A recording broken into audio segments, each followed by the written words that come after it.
Isang magandang araw po muli sa lahat po na sumusubaybay sa ating Facebook page, ang Daan sa Kaligtasan.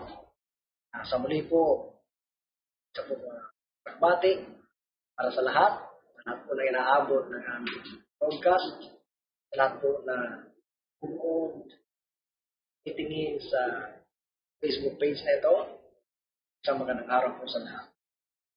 Tayo po ngayon ay magpapatuloy ng ating pag-aaral. Katulad po ng ating nabanggit ng nakaraan. Ngayon po ang ikalawang topiko na ating pag-aaralan sa ating series na pinamagatang End Time Prophecy and Youth. Ito ay may kinalaman sa ating kalagayan bilang tao, bilang mananampalataya in connection to the End Time Prophecy, mga pangyayari, propesiya, na nangyayari sa ating kapanahunan ngayon.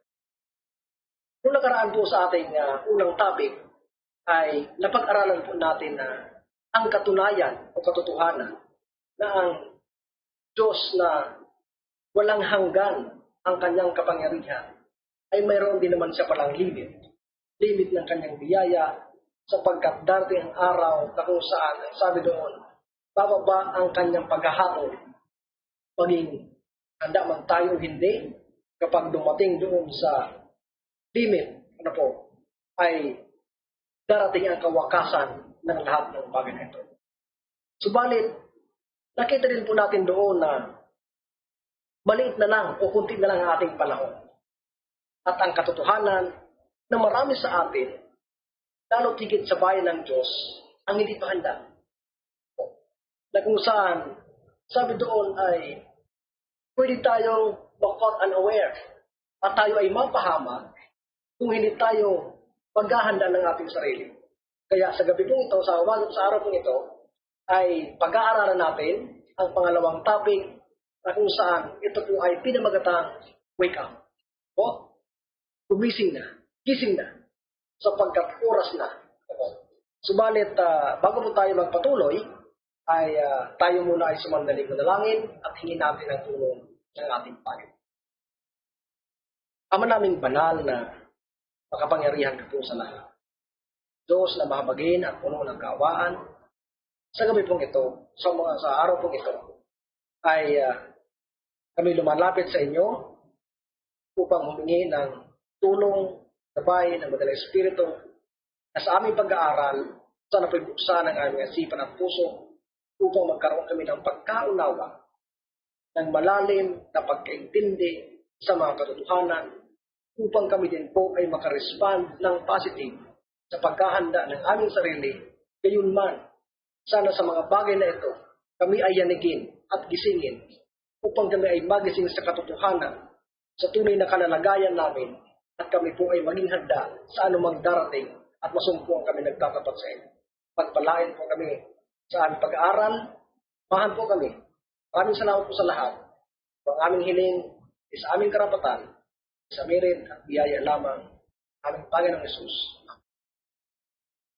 Ang ating pag-aaral ngayon ay nakasentro sa mga bagay na kung saan may kinalaman sa ating kapanahunan. Gayon din, pagpapatuloy ng ating series na kung saan titingnan po natin ang mga bagay na nagpapakita ng ating kalalagayan na nagsasabi na tayo ay natutulog. Kung kaya tayo ay kailangang gumising at sana magising tayo sa panawagan ng ating Panginoon. Dahil ang sabi po dito sa prophecy in the world history, nagsasabi na the time is at hand. Ang panahon ay nandito na. Panahon na kung saan tayo ay maging mataman sa ating sarili. Panahon na kung saan tayo ay kailangang may malalim na pagkaunawa sa propesiya at sa kasaysayan ng sanlibutan upang makita natin ang ating kalalagayan kung nasaan na ba tayo. Sapagkat nung nakaraan ay napag-aralan po natin kung gaano tayo kalapit na doon sa kawakasan ng limit na binigay sa atin ng Panginoon. Nang sabi nung sa napag-aralan natin, binigyan lang ng 6,000 taon ang sanlibutan. At doon sa 6,000, tayo ay malapit na. So ngayon, tingnan natin ang iba pang katotohanan na nagsasabi o magsasabi na tayo ay totoo nga na malapit na sa katapusan ng kasaysayan ng sanlibutan. Ayon sa propesiya ng Biblia at mga patotoo. Ang sabi ng Jeremiah 8:7, the stork in heaven knoweth her appointed times, and the turtle in the crane in the swallow observe the time of their coming. But my people know not the judgment of the Lord. Ito po ay isang pwede nating sabihing judgment sa bayan ng Diyos na kung saan ikinumpare ang bayan ng Diyos sa ibang nilalang na kung isipin natin walang pag-iisip, mga ibon ito ng kalangitan. Subalit ang sabi ng talata, they observe the time. Naiintindihan nila ang panahon, subalit ang aking mga bayan ay hindi nakakaunawa at hindi nalalaman ang paghuhukom ng Diyos. So ito po ay mabigat na paratang, ito po ay mabigat na katotohanan na kung saan tayo pa man din ang inaasahan na may pagkaalam ng mga bagay na ito, subalit mas mainam pa sa atin yung mga ibon. Dahil sa katotohanan na tayo po ay natutulog. Ang sabi ng kasulatan. So titingnan po natin mga kapatid, ano po? Ang sabi ni San Pablo sa Roma 13:11 hanggang 12, ito po. And that knowing the time that now it is high time to awake out of sleep, for now is our salvation, nearer than we believe. Noong ako po ay bata pa, marami nagsasabi na malapit na ang pagdating ng Panginoon. At itong talatang ito ay ginagamit nila ng magkailang beses na. Subalit ako'y naniniwala na ito po ay mas lalong applicable sa panahon natin ngayon. Bakit po? Nung nakaraan natin pag-aaral, ay nakita natin, sinabi ko nga kanina, kung gano'n tayo kalapit sa kawakasan. So makikita natin na ang talatang ito ay mas totoo sa ating kapanahunan na ang sabi ito, for now is our salvation nearer than we believe. Ang ating pagliligtas ay mas malapit na nung tayo ay manampalataya, sapagkat mas malapit na ang ating panahon sa kaligtasan o sa pagliligtas sapagkat sa natitira na natin na kunting panahon. Ang sabi sa 12, the night is far spent, the day is at hand. Let us therefore cast off the works of darkness and let us put on the armor of light. Ang sabi ni San Pablo, enough is enough. Tama na ang pamumuhay natin sa kadiliman. Oras na ngayon para iwaksi ang lahat ng ito, talikuran ang lahat na ito, magising tayo sa pagkatulong, tanggihan natin, alisin natin ang mga kadilimang ito, ang mga kasalanan, at ating ibalot sa ating sarili, ang ang pananggalang ng liwanag. Sapagkat tayo ay anak ng liwanag. We are the sons and daughters of God. We are on the light, sabi ni San Pablo. We are not on darkness. Pagaman tayo minsan ay may panahon sa ating mga buhay na tayo ay nabuhay sa kadiliman. Subalit ngayon ang sabi ni San Pablo, tama na ito. Oras na para tanggalin ang lahat na ito at ibalik na natin sa ating mga sarili ang kaliwanagan. Ang sabi ng Ezekiel 3:17, Son of man, I have made thee a watchman unto the house of Israel. Therefore, hear the word at my mouth and give them warning from me. Ang sabi ni Ezekiel, anak ng tao. Sino po ito? Tayo to. Ikaw ay ginawa kong bantay sa tahanan ng Israel. Kaya kung magkagayon, pakinggan mo ang mga salita na galing sa aking bibig at babalaan mo sila na galing sa akin. Bakit mga kapatid? Ang sabi sa patuloy, when I say unto the wicked, thou shalt surely die, and thou givest him not warning, nor speakest to warn the wicked from his wicked way, to save his life, the same wicked man shall die in his iniquity, but his blood will I require at thine hand. Sapagkat ang sabi dito ng Panginoon kay Ezekiel, sapagkat kung hindi mo bababalaan ang masamang tao at siya ay namatay sa kanyang kasalanan, sisingilin ko ang dugo niya sa iyo sapagkat iniligay kitang bantay niya. Subalit, ang sabi sa patuloy, yet, if thou warn the wicked, and he return not from his wickedness, nor from his wicked way, he shall die in his iniquity, but thou hast delivered thy soul. Subalit, ang sabi niya, kapag binabalaan mo siya Sinabi mo sa kanya ang mangyayari na siya ay going towards danger at siya ay hindi nakinig. Napahamak siya, namatay sa kanyang kasalanan. Subalit binabalaan mo, ay hindi ko sisingilin sa iyo ang dugo niya. So kaya mga kapatid, it is a great responsibility na tayo bilang nakakaunawa ng katotohanan, tayo ay inilagay ng Panginoon na tagapagbantay sa bahay ng Israel.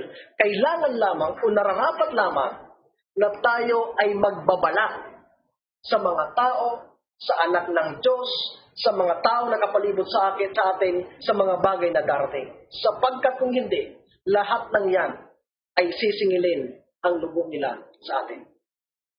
Ang sabi po ng Testimonies Volume 9, page 97, "Oh, that the people might know the time of their visitation. There are many who have not yet heard the testing truth for this time. There are many with whom the Spirit of God is striving.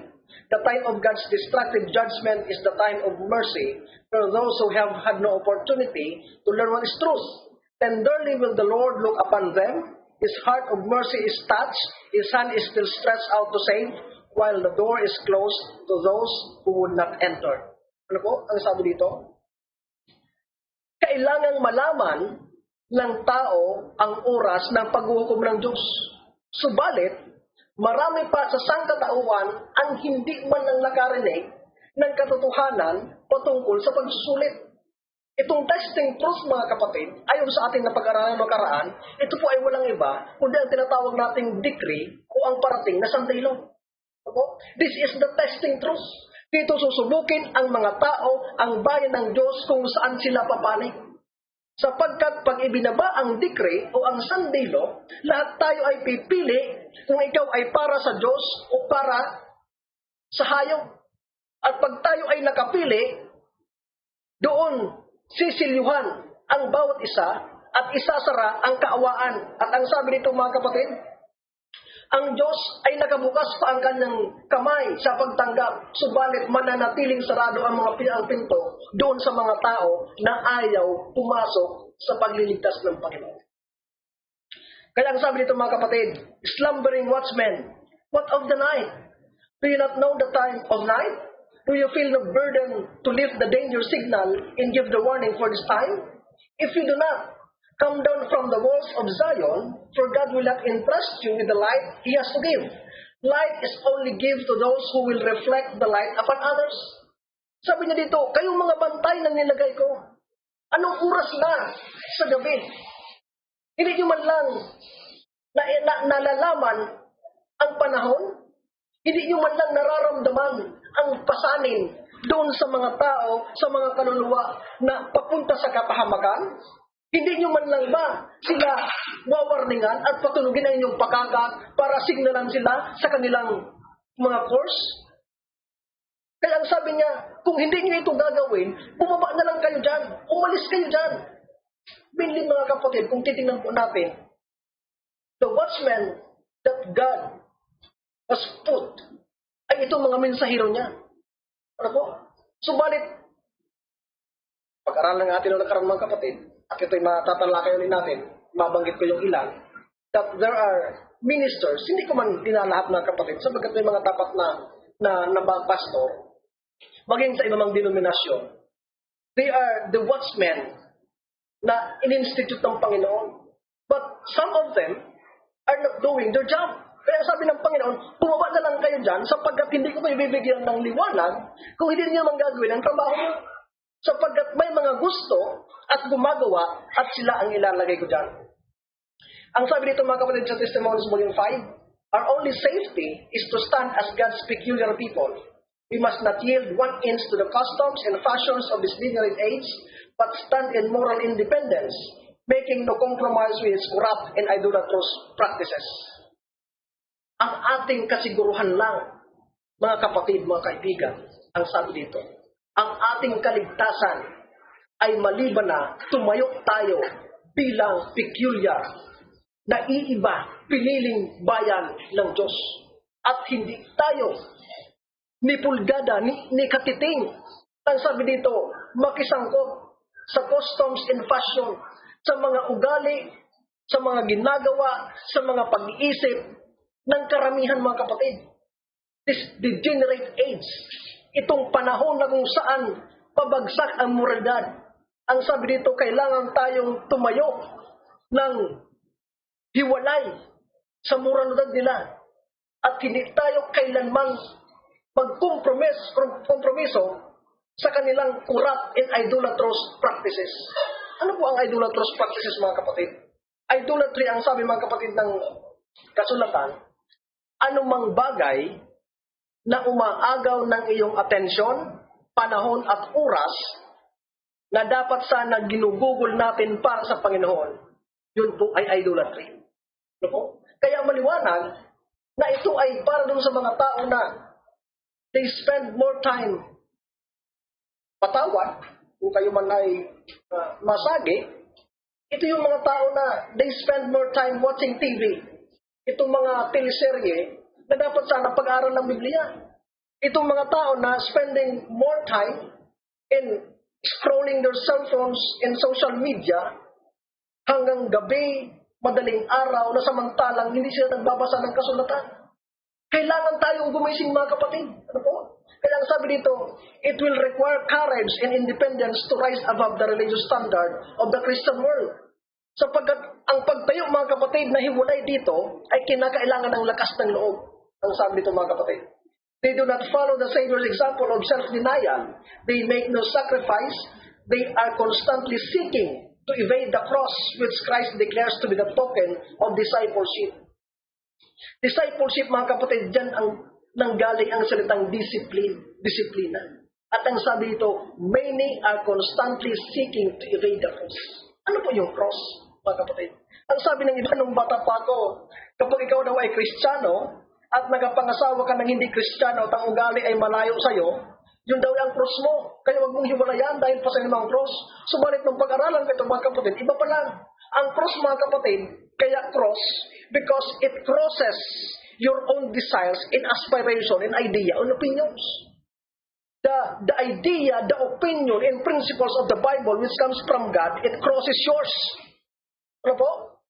Ang gusto natin lagi ay pagbigyan ng ating mga sariling layang, sariling hilig, sariling kagustuhan, bagaman mali sa kagustuhan ng Panginoon. Kaya kinocross yun ng kalooban ng Panginoon. Kaya ang cross, ang sabi, ay optional. So, sabi dito, depende sa iyo kung ano ang pipiliin mo. Kung pagbibigyan mo pa ang sarili mong kagustuhan o yung kalooban ng Panginoon. That's your cross mga kapatid. At ito ang mabigat. Ang sabi dito, what can I say to arouse our people? I tell you, not a few ministers who stand before the people to explain the scriptures are defiled. Their hearts are corrupt, their hands unclean, yet many are crying, peace, peace, and the workers of iniquity are not alarmed. Mabigat ito mga kapatid. So po, pagaman hindi natin nilalahat, sapagkat sabi ko nga, may mga tapat din na mga pastors, ano po, lalo yung mga naglilingkod sa independent ministry. They are sounding the alarm without hesitation. Ano po? At itong minsan, kadalasan, yung mga nasa mainline ministry, sila yung mga hindi nag-a-alarm. Pero may dahilan po yan kung bakit. Pero hindi ko tatalakayin nito sa mga darating natin na pag-uusap. Tatalakayin kung bakit hindi sila nag-a-alarm. Ano po? Pero sabi dito, not a few. Ibig sabihin marami. Marami sa mga pastor ang tumatayo sa pulpito, tumatayo sa harapan, subalit ang kanilang puso ay kurap. Ang kanilang kamay ay hindi malinis. At sila ay sumisigaw ng kapayapaan, at yung mga tao na gumagawa ng masama ay hindi man lang nila binibigyan ng nagbabala. So ibig sabihin, they are those watchmen that are not doing their job at kailangan nilang bumaba. Ayon sa binasa natin kanina, ito yung mga watchmen na nilagay ng Panginoon, subalit hindi man lang nila nalalaman ang panahon at hindi sila nagsasound ng kanilang trumpeta para mag-warning. Kaya ang sabi ng Panginoon, bumaba na lang kayo dyan, wala kayong pakinabang. Mabigat ito mga kapatid. Pero hindi ito sabi na ito, sabi ito ng Panginoon, ano po? Ang sabi dito, Satan and his confederate angels point to those who profess to be children of God, but who by their disposition and action show that they are after the similitude of the apostate and told Christ and the heavenly angels. How long shall we thus crucify the Son of God afresh, so that God is ashamed to call us His sons and daughters? May nakausap ako na isang mangangaral, tagapagturo, ang sabi niya sa akin, alam mo, kahit tayo yung nagkakasala, kahit tayo yung magkasala, pagpatuloy sa kasalanan, it will never change the fact that we are sons and daughters of God. Pero dito mga kapatid, sabi ng This Day with God, page 98, kapag tayo ang ating disposisyon, ang action, ay hindi kabagay-bagay sa ugali ng langit, it is a shame, kahihiyan, na tawagin tayong anak na lalaki at babae.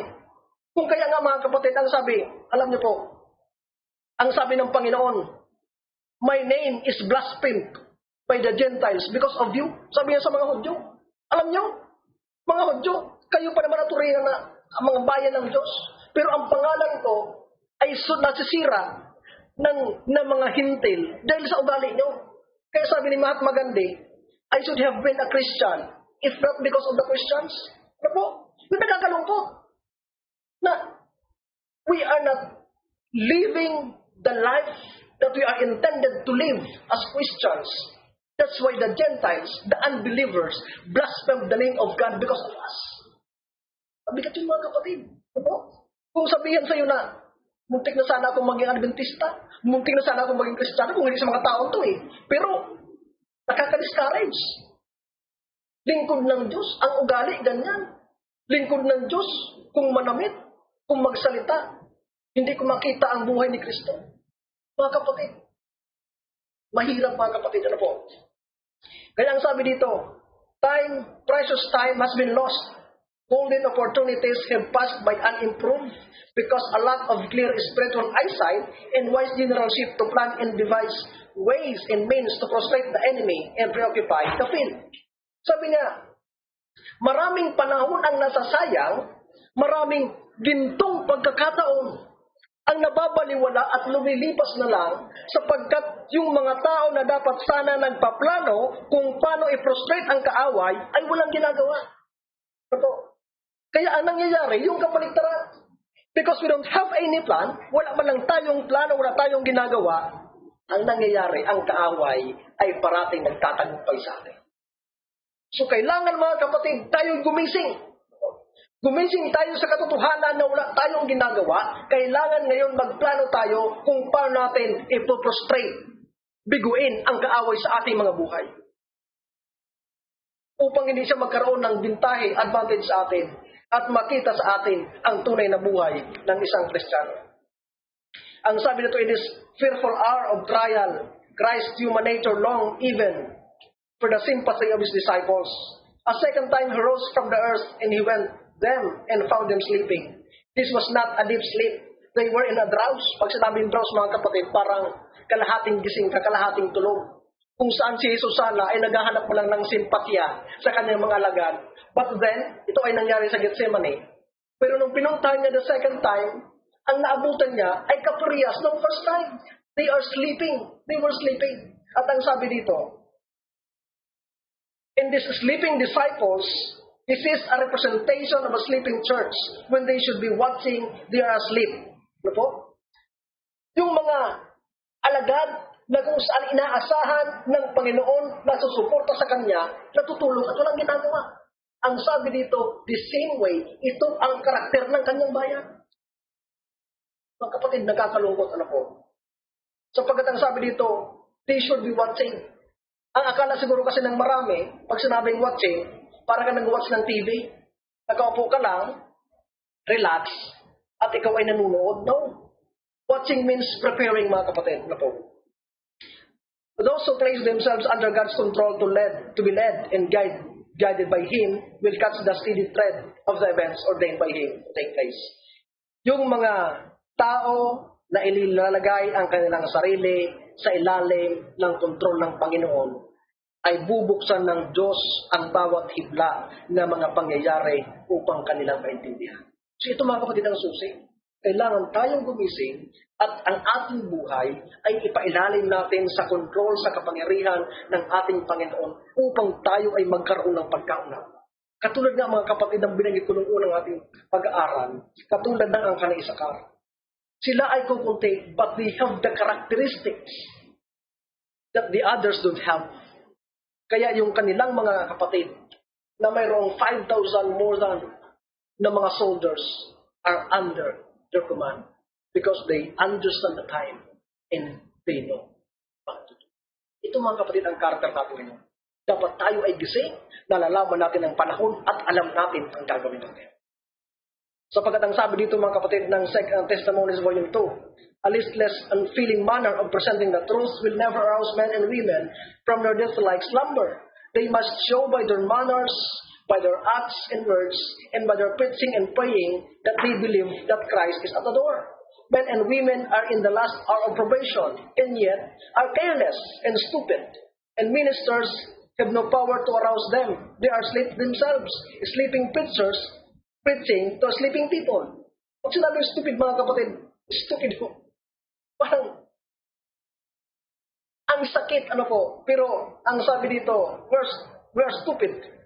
Because we are in the last hours of probation, yet we're sleeping. Hindi natin alam.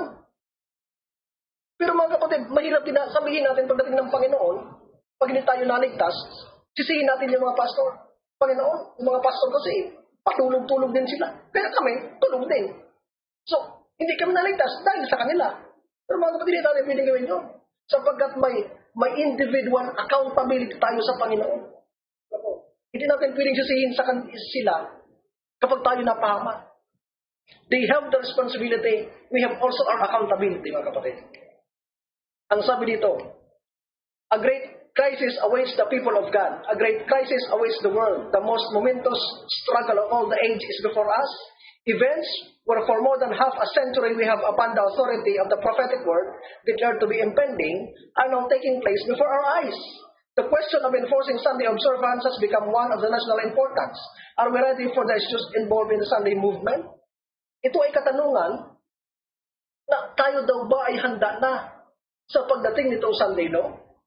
Kasamantalang yung mga nakahula na mangyayari noon ay nasa ating harapan ngayon na nagbabadya that we are nearing the close of time. Na dapat tayong yanigin ng mga katotohanan nito at tayo'y magising. Mga kapatid, sabi ko nga po nung nakaraan that this is the last act of the drama, ang Sunday law.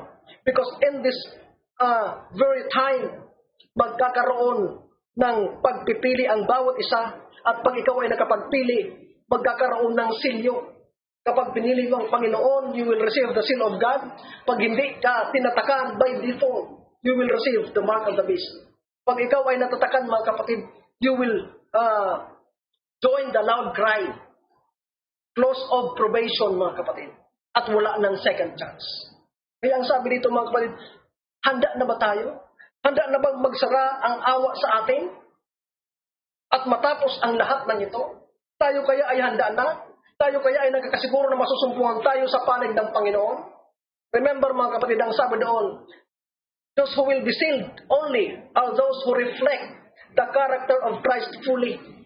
Ang tatatakan lang, ang uhulugan lang ng latter rain ay yung mga tao na nagpakita ng lubusang karakter ng ating Panginoon. Kumusta tayo mga kapatid ngayon? Are we reflecting the character of God fully? Para masabi natin na tayo ay handa na sa cross of probation, sa Sunday law, na kung saan, nung nakaraan nakita po natin, that Sunday law is rumbling. We can hear the rumbling of the Sunday law. Mga kapatid, tanda natin to. Let's wake up. Let's wake up. Ang sabi nito, solemn serious times are upon us, and perplexities will increase to the very close of time. There may be a little respite in these matters, but it will not be for long. Ang sabi nito mga kapatid, itong mga nangyayaring ito ay mangyayari ng sunod-sunod hanggang sa katapusan. Kaya yung mga nagsasabi na, ay ito kanyang COVID. Makatapos ito, back to normal tayo. Like before. Mga kapatid, kung babasihan natin ito, it will be impossible. Bakit? Sapagkat ito na maaari ang hudyat. Alam nyo, may video si Bill Gates. Hindi lang magana dito, pero hanapin nyo sa YouTube. Ito ay sa isang talk show. Siya ay in-interview. Ang sabi doon sa interview, hindi kami nakinig sa iyo. Sapag itong COVID ay binabalaan niya na 2017 pa. Hindi nakinig yung tao, tinan mo ang nangyari. Ang sabi nung host, what could we expect from now pag hindi kami nakinig? Ang sabi ni Bill Gates, mula ngayon, maybe 3 to 5 years, pagkakaroon ng COVID-2. Because this COVID-1 is only a dry run. Pakinggan niyo po. Kung ngayon nga ganito na ang kalagayan natin, how much more? Lang sabi niya, this COVID-2 is worse than this COVID-1. It is now high time to wake up from slumber. Ang sabi dito, ng life site, May 2, 2019, Pope Francis calls for supranational authorities to enforce UN goals. Pope Francis made a strong new push for globalism, calling for a supranational, legally constituted body to enforce United Nations Sustainable Development Goals and implement climate change policies. The Pope said, when a supranational common good is clearly identified, there is need for a special legally constituted authority capable of facilitating its implementation. Pag ito ay nangyari, sabi niya, kailangan ng isang legal na otoridad na magpa-facilitate ng implementation ng climate change ito. Supranational common good. Ito yung common good. Na naalaman natin noong nakaraan na ang common good, mga kapatid. Pag sinabing common good, good for the environment, good for the earth, as well as good for the people. Kaya common good eh. And this is to observe the first day of the week, which is the Sunday, na dapat ang buong mundo ay magpahinga. Isn't this call for Sunday law? Mga kapatid. Ito ang sabi niya. Pope Francis Global Compact on Educational postponed on October. Ito pong educational compact ay pinanukala noong May. Subalit because of COVID, ito po ay na-postpone at gagawin October. Ang sabi ito, the educational pact which Pope Francis said last month is an appeal to rebuild a village of education that must be revolutionary and aims to overcome division and antagonism. Ano po mga kapatid? Itong educational pact, ito ay panawagan, ito yung Laudato Si, 5th anniversary. Ito ay panawagan sa lahat ng leader ng buong mundo. Church leader, any organizational leader, na magkaisa tayo, pupunta sa Vatican para mag-sign ng kasunduan para sa climate change. Ang purpose, mga kapatid, ay alisin ang division, pagkakahati-hati at antagonism. Anong antagonism? Kung sa pelikula pa, kontrabida, antagonist. Ibig sabihin, dito sa compact na ito ay aalisin ang sino man na sasalungat sa kagustuhan nila. Walang dapat magsalungat, walang pagkakahati-hati, kundi lahat tayo ay magkasundo para sa isang hangarin, para sa common good. Kaya, ang sabi ng Christian Today, April 18, 2020, the 2030 Agenda, One World Government. Mayroon silang aim and goal that when this year comes, dapat meron tayong one world government. Ibig sabihin, isa na lang ang gobyerno sa buong mundo. Isa na lang ang lay, isa na lang ang batas, isa na lang ang magpapalakad, isa na lang ang susundin. At ang sabi pa, Pope Francis wants to be President of the world. Sabi ng HuffPost, December 28, 2016. As devout as he is, and as focused on the faith and practice of the Catholic Church, Francis is also campaigning to lead public secular political discourse worldwide. He is arguing that the two realms of faith and politics are one. Kung nakikita niyo mga kapatid, sa Revelation, the beast from the land, which represent USA, ito ay may dalawang sungay. The lamb-like beast. Ang ibig sabihin, the church and state ay maghiwalay. Pero ang sabi niya, ito ay isa lang. Ano? At ang sabi niya, and the moral and spiritual teachings of faith should inform and guide political decisions for our common home. Sabi niya, lahat ng leader natin, political leader, ay kailangang magabayan. Spiritual. So, ibig sabihin, siya ang dapat maggabay ng mga tao to. Alam niyo mga kapatid, itong nakakatawa, sapagkat itong COVID-19 pala, yung COVID, coronavirus, ay hindi bagong pangalan, sapagkat may isang French comics na lumabas ng 2017, hanapin nyo ito mga kapatid. Ito ay post ng The Economic Times, February 10, 2020. Asterix comic featured mass villain coronavirus in the year 2017. Kaya, ibig sabihin, itong coronavirus, this is well planned. Kaya nga may kasabi na, this is not just a pandemic. This is a pandemic. Pinagplanuhan. Plano na. Ano po? Sapagkat hindi lang ito lumabas na. Ay, may lumabas na virus. Pangalan natin, coronavirus. Dahil nakita na parang corona. No. This is a well-planned thing. 2017, lumabas na ang pangalan na ito sa comics, sa Friends. Ang sabi dito, coronavirus, who was the same name in the original French and in the English translation, is the Roman intrant and Roman leader, Julius Caesar, puts pressure on the organizer to let him win for the honor of Rome. Ibig sabihin, ito daw si coronavirus na nakamaskara ay nilalagay ng pressure yung kanyang mga katunggali para siya manalo. At walang iba ito sa English translation na walang iba kundi ang leader ng Roma na si Julius Caesar. Subalit yun ay noong panahon. Ngayon, sino po ang leader ng Roma ngayon? Walang iba, kundi ang Santo Papa. Ang sabi dito, coronavirus was the name of the villain in French comic Asterix, which came out in 2017. Coronavirus, which hugely impact the Wuhan city in China, was a character in 2017 Asterix comic series.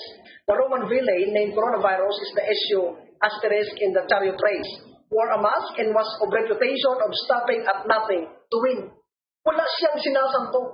Lahat pinipigilan niya sa anumang magagaya niya para lamang siya manalo. At walang iba.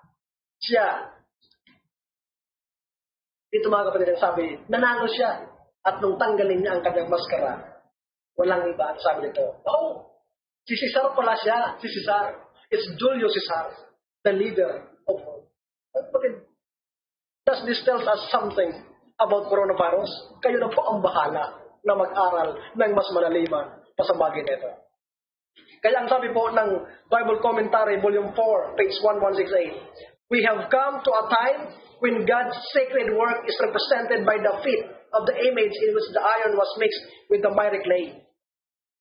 Doon sa Daniel to mga kapatid, ipinakita kay Nebuchadnezzar ang malaking imahe. From head to foot. From gold to the mix of iron and clay. From the Babylon to the divided kingdom in the last days.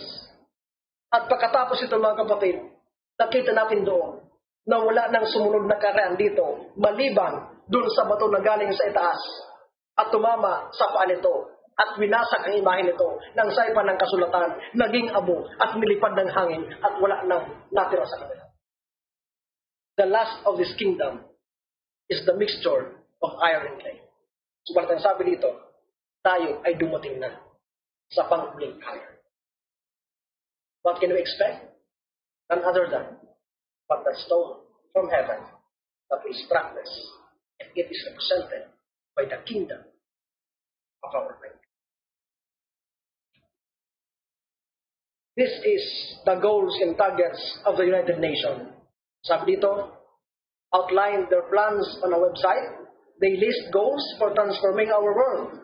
The 2030 Agenda for Sustainable Development, the display contains details on people, planet, prosperity, peace, and partnership.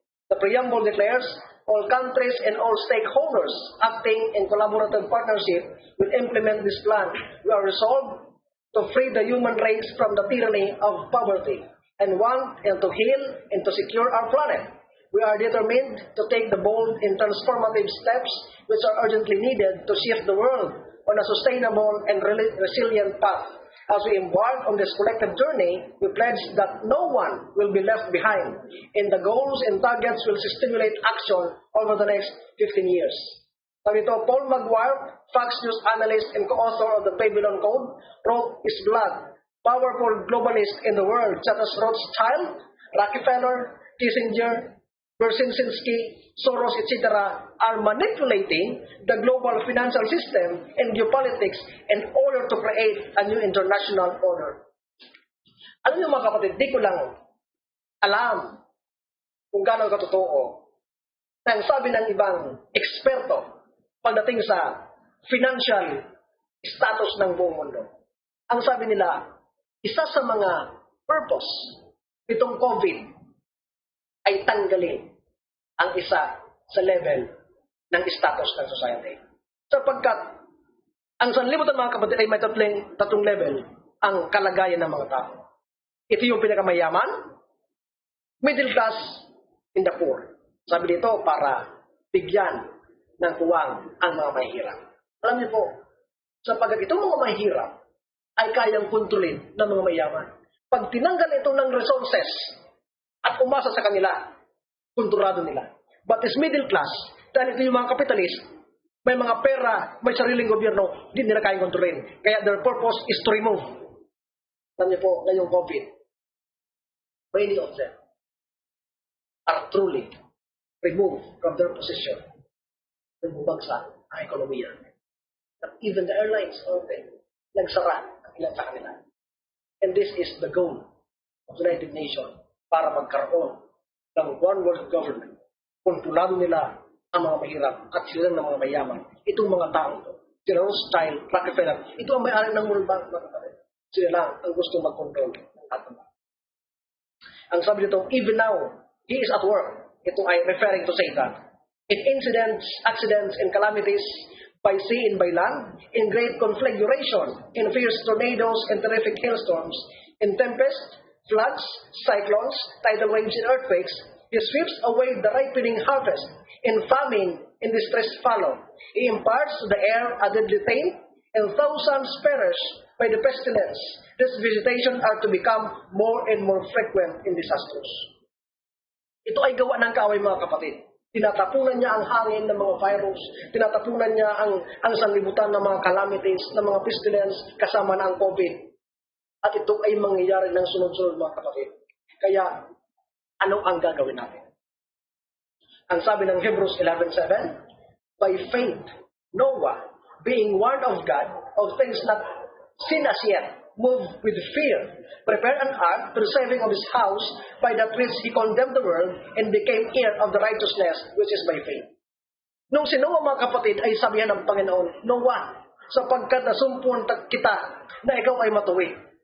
Kaya, gumawa ka ng dahong arka ng malaking bangka, sapagkat gugunawin ko ang sanlibutan. Pagaman, sabi dito, things not seen as yet, hindi pa siya nakakita ng ulan mula pagkabata, but by faith, dahil siya'y naniwala sa Panginoon, ginawa niya mga kapatid. Bagaman hindi niya nakikita ang katotohanan ng mga bagay na ito.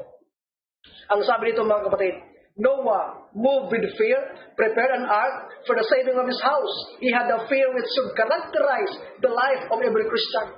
Ang pananampalataya dapat ni Noah, sabi dito, ang kailangan makita sa ating mga Kristiyano. The perfect faith of Noah intensified his fear. The threatened wrath of God, which was to fall upon man and beast, and upon the earth, led him to prepare the ark. His faith in his fear of God's anger produced obedience. Noah did not hesitate to obey God. He urged no excuse. The labor of building the ark was great and expensive. He believed God and invested in the ark all that he possessed, while the wicked world scoffed and made themselves merry at the deluded old man. Sabi dito mga kapatid, hindi pipitsugin yung arka. Expensive. Subalit binigay ni Noah ang lahat sa kanya para lamang sa pagliligtas ng kanyang sarili at ng kanyang tahanan.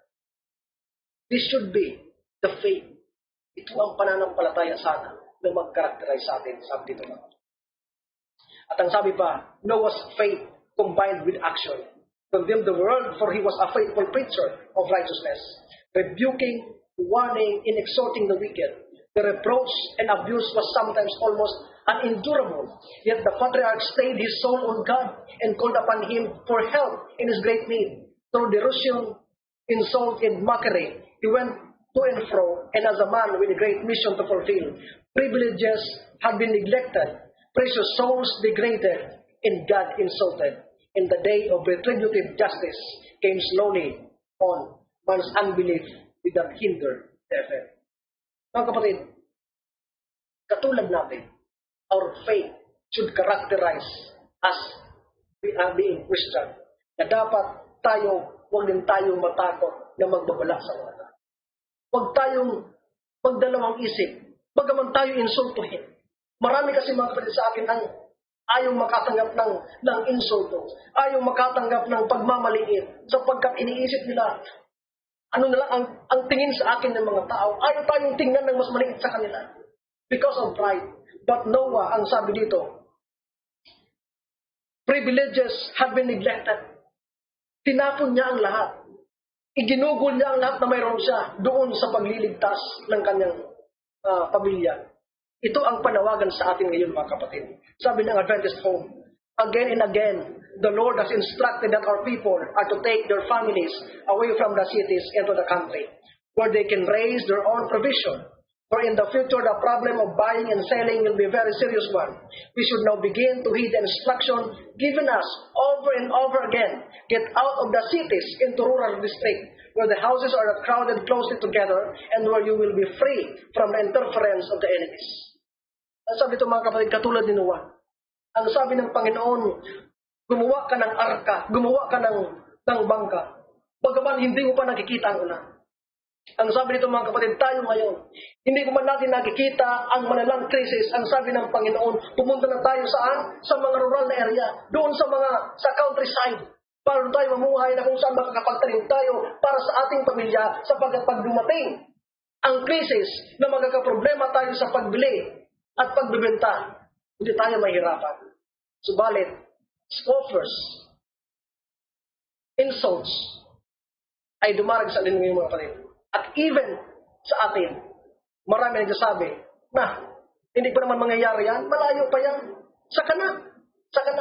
Pag malapit na, pag dumating na talaga yung Sunday long, saka na tayo alis. Ang problema, mga kapatid, ito ang problema. But ere long, there will be such strife and confusion in the cities that those who wish to leave them will not be able. We must be preparing for these issues. This is the light that is given me. General Conference Bulletin, April 6, 1903. Sa panahon ng krisis, sa panahon na mayroon ang strife and confusion, kaguluhan, chaos sa cities, sila na nagdanais na umalis ay hindi na nila magagawa. Sapagkat binabalaan sila matagal na. But they rejected the warning at nagpatagal pa sila. Kaya ang sabi dito, hindi na sila makakaalis. At ang possibility ng mga kapatid, mga kaibigan, they will compromise their faith to the Lord. At sila ay mawawala ang papahaw. Yun ang nakakita.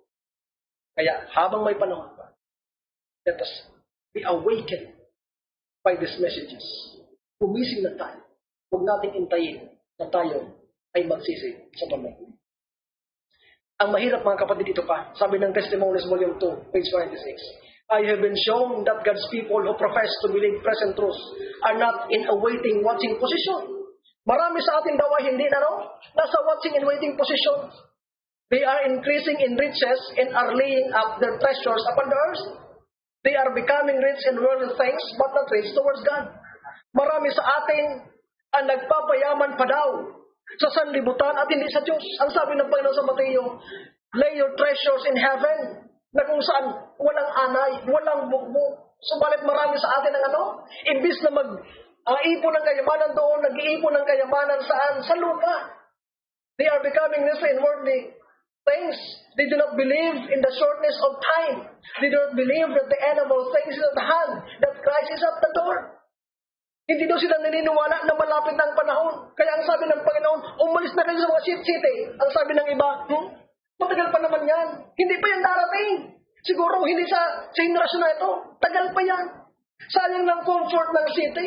Dito, kung pupunta sa countryside, walang malls, walang fast foods, walang wifi, puring doon. Kaya habang hindi pa naman nangyayari lahat, dito muna tayo. Saka na tayo muna doon. Ang sabi dito, mga kapatid, they may profess much faith, but they deceive their own souls, for they will act out all the faith that they really possess. Their works show the character of their faith and testify to those around them that the coming of Christ is not to be in this generation.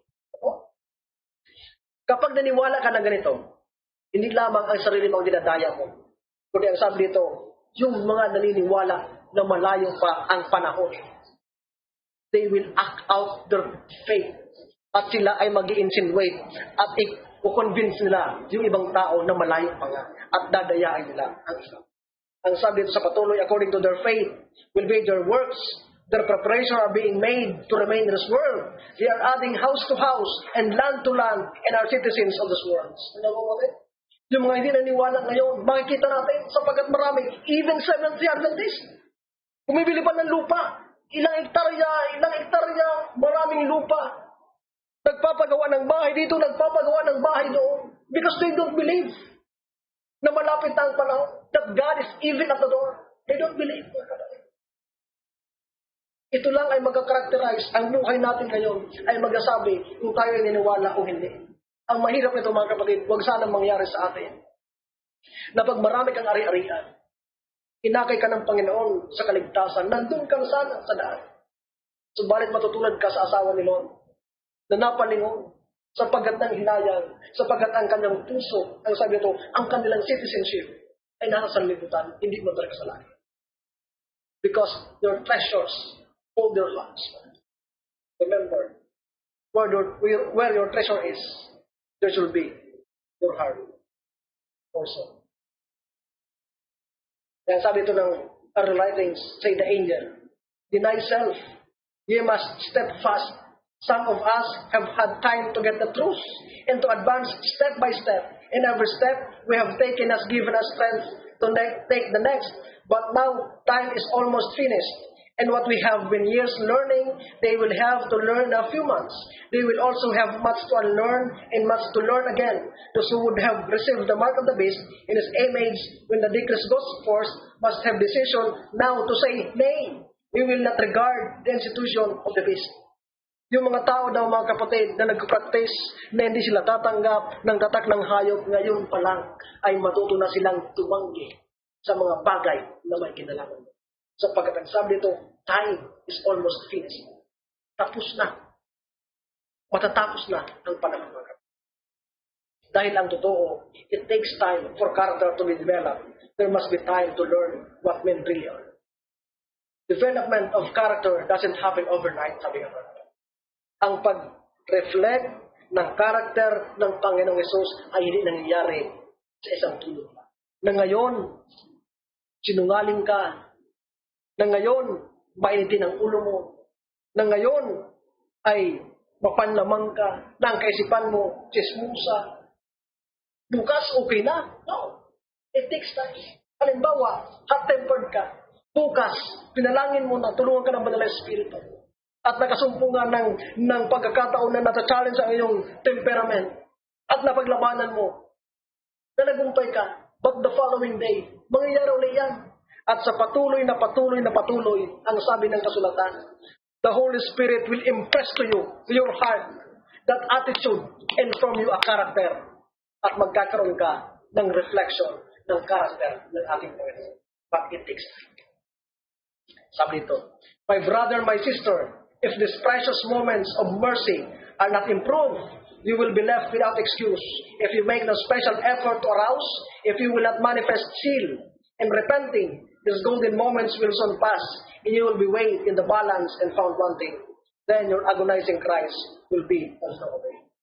Ito ang nakakalungkot mga kapatid. Kapag hindi daw natin ginamit itong mga pagkakataong ito para magbago tayo, para magsisi tayo ng ating nakasalanan, para habang ang ating Panginoon Hesus ay nasa kabanal-banalang dagat pa nag-aakong sa atin, dalhin na natin ang ating nakasalanan sa Kanya para malinis, para mabula sa isipan natin as well as doon sa record ng langit mga kapatid. Pag hindi natin ito ginawa, susumpungan, tayo ay titimbangin at tayo ay susumpungan at ang ating pag-iyak, paghagulpul marahil ang ating pagsisi sa panahon yun. Pag-uwi na ay wala na. Sabi ng Desire of Ages, the burden of Christ's preaching was the times fulfilled in the kingdom of God is at hand. Repent ye and believe the gospel. Thus the gospel message is given by the Savior himself was based on the prophecies. The time which is declared to be fulfilled was the period made known by the angel Gabriel to the angel. Paniwala tayo sa Ebanghelyo. Sabi ng Revelation 14:6-12, And I saw another angel with the everlasting gospel. Ano yung gospel?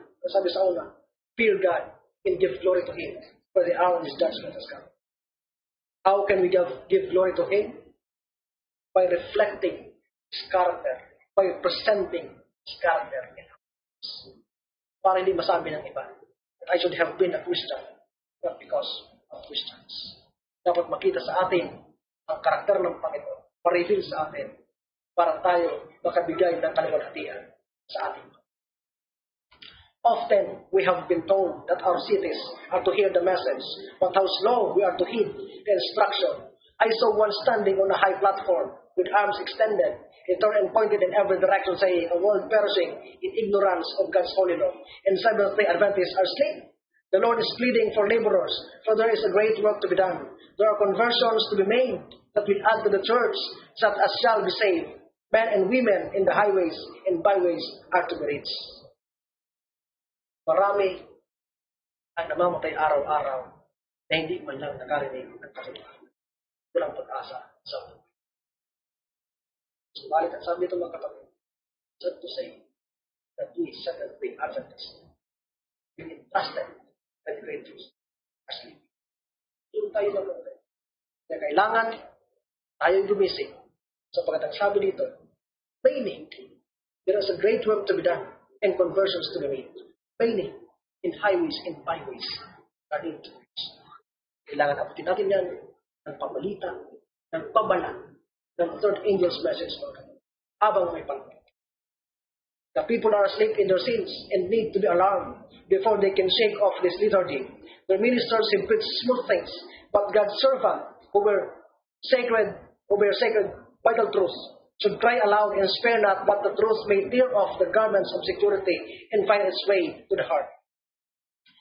Ito ang katotohanan mga kapatid kung kaya ang ating pag-aaral ay may pamagat na wake up o gising na, sapagkat the people are asleep in their sins.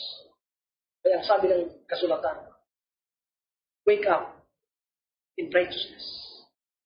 Pag ikaw ay nagkakasana, ikaw ay tulog. Sapagkat ang pag-gising, ikaw ay gumagawa ng katwiran. Katulad ng 10 dalaga sa Matthew 25. They are sleeping, meaning they lost sight of the prophecy concerning the second coming. Katulad din tayo mga kapatid, marahil nakalipas sa atin. Doon po sa mga nakikinig, ulitin ko. Yung may mga edad na, kailan nyo na narinig sa ating mga tagapagturo yung sermon patungkol sa sanctuary? Kung sa mga kamataan natin, narinig nyo ba ang patungkol sa sanctuary sa lahat? How about 2,300 years? How about the faith of Jesus? How about 1844? How about the man of sin? Kailan nyo ito rin narinig? Kung narinig nyo ito mga kapatid. Right? Because ang sabi nito, hindi ko manilalaan mga kapatid. May mga ministers, may mga pastor na tapat, and they are crying aloud. Pero marami ang sabi nito. This is in general. Their ministers, they preach smooth things. Ang sabi ba ng isang tagapagturo, kailangan ang sermon natin ngayon, yung hindi dapat magtampo yung mga nakikinig. Nakakalungkot ba natin? Na dapat sana ang sabi nito, should cry aloud and spare not, that the truth may tear off the garments of security and find its way to the heart. Kahit magtampo mga kapatid, as long as naisabi mo ang balita, ang katotohanan na may pag-ibig, sabi ko ano nakaraan, it should tear the heart, not the garments. It should tear off the garments of security. Yung comfort nila, yung complacency. Lethargy, sabi dito, dapat mawala, dapat makagising. Hindi tayo kailangan mag-sermon lang yung smooth, na parang inaamo-amo mo lang, nalalabas yung mga sumasamba, na ang gaan-gaan ng pakiramdam sa pagkatang sermon lang natin na ang Diyos nagpapatawa, na ang Diyos may bigay, na ang Diyos puno ng kaawaan. Huwag natin kalimutan mga kapatid, na ang Diyos din ay nag-uukom at ang Diyos, ang kanyang appearance is a consuming fire. Huwag natin kalimutan. Kung kaya lalabas ang mananampalataya na hindi man lang na-convict ng kanilang kasalanan, hindi man lang nayanig ang kanilang comfort, because ministers are preaching small things. Beloved, this is sad. But Sabi dito, let us give more time to the study of the Bible. We do not understand the word as we should. The book of Revelation opens with an injunction to us to understand the instruction that it contains. Blessed is he that readeth, and they that hear the words of his prophecy, God declares, and keep those things which are written therein, for the time is at hand. When we as people understand what this book means to us, there will be seen among us a great revival. We do not understand fully the lesson that it teaches, notwithstanding the injunction given us to search and study it. Marami nagsasabi, tayo kanyang magbasa ng Revelation sapagkat nakakatakot, puno ng propesya. But mga kapatid, Revelation means revealing the love character of our Lord Jesus Christ. Tayo matakot mga kapatid. We should understand and study this book as never before. Para tayo makakuha ng katotohanan. Para tayo magkaroon ng linaw na pagkaunawa ng panahon at ating kinakain. Ang sabi ng Testimonies to the Ministers, page 118, the perils of the last days are upon us. And in our work, we are to warn the people of the danger therein, that not the solemn sins which prophecy has revealed be left untouched. If our people were half awake, if they realized the nearness of events portrayed in Revelation, a reformation would be wrought in our churches, and many more would believe the message. We have no time to lose. God calls upon us to watch for souls as they must give an account. Advance new principles and ground in the clear-cut truth. It will be a sword cutting both ways. Let Daniel speak, let the Revelation speak, and tell what is truth. But whatever phase of the subject is presented, uplift Jesus as the center of our hope, the root and offspring of David, and the bright and morning star. Mga kapatid, ito ang mensahe na dapat nating dalhin. Sapagkat wala tayong dapat sayangin panahon. Subalit ang paalala sa atin, na anuman ang ipresenta natin, huwag natin kalilimutan, na itaas natin pangalan ng ating tagapagligtas na si Kristo, sapagkat sila ang ating nang iba. There is no other name. Dapat kaligtas ng tao sa pangalan ng Jesus. The history of nations that one after another have occupied their allotted time and place, unconsciously witnessing to the truth of which they themselves knew not the meaning, speak to us, to every nation and to every individual of today. God has assigned a place in His great plan. Today, man and nation are being measured by the plummet in the hand of Him who makes no mistake. All are by their own choice deciding their destiny, and God is overruling all for the accomplishment of His purpose. May tayo mga kapatid, bawat isa sa atin ay may assignment, may lugar na dapat kalagyan para sa purpose ng ating Panginoon. Nasaan man tayo mga kapatid, anumang walks of life ang ating nilalakar, huwag nating kaliligtaan na may trabaho tayo na dapat gampanan. That is to reveal the character of God. Ang sabi dito mga kapatid, sa panghuli, who will be lost? Sabi ng 2 Thessalonians 1:6-8, when Jesus comes, those who will be lost are those who doesn't know God and did not obey. Sa Matthew 7:22, ang sabi niya doon sa mga nagsasabi, Panginoon, nagpalayas naman kami ng demonyo. Panginoon, nagsulti naman ako sa iyo. Panginoon, nagsimba naman ako. Panginoon, nagiging naman ako. Parang sabi ng Panginoon, I never knew you.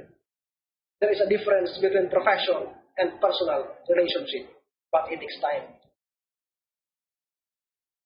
Pero pagkakaiba ang profession and personal relationship. Sabi ko na nakaraan, it's now the time for us to build close, intimate, and personal relationship with God. Sapagkat mawala lang na mapapahama yung hindi nakakilala sa atin at hindi. But if we know God experientially, day by day, we are living closely at ang ating karanasan ay isinusulinda natin sa Panginoon. Walang pagsala. Nakakalimutan tayo ng sa araw. Sa kanyang pagdating, tayo ay panigurado sa kanyang kakakain at tatawagin upang magmana ng mundo at pumasok sa kanyang kakakain.